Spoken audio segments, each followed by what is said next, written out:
you can become a fake industry expert overnight, or within minutes. So I predict that there's going to be a lot more spruikers and pretend experts in not just property industry, but all industries.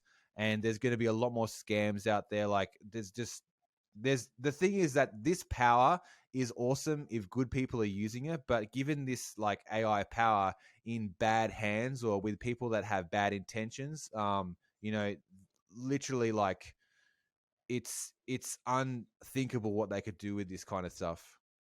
How is the AI and ChatGPT going to be a downside for the property industry specifically? So it's going to be a downside, but also a positive in the same regards, is it's going to have a shift of industry. So and this is where we kind of touched on of how it's going to change different, like the certain economies and things like that. There'll be a shift in that regard where things that we think we like needed, like transport, where like the trucking industry, that's going to be replaced with driverless vehicles and things like that. So all of a sudden where you don't need that human element. So like a commercial warehouse doesn't necessarily need to be where all the people live. Like if you're doing international freight, you could buy potentially a little bit further out, knowing that the cost difference between that traveling an extra 20 minutes or so a day isn't the same as having a driver that needs to be on that time as well.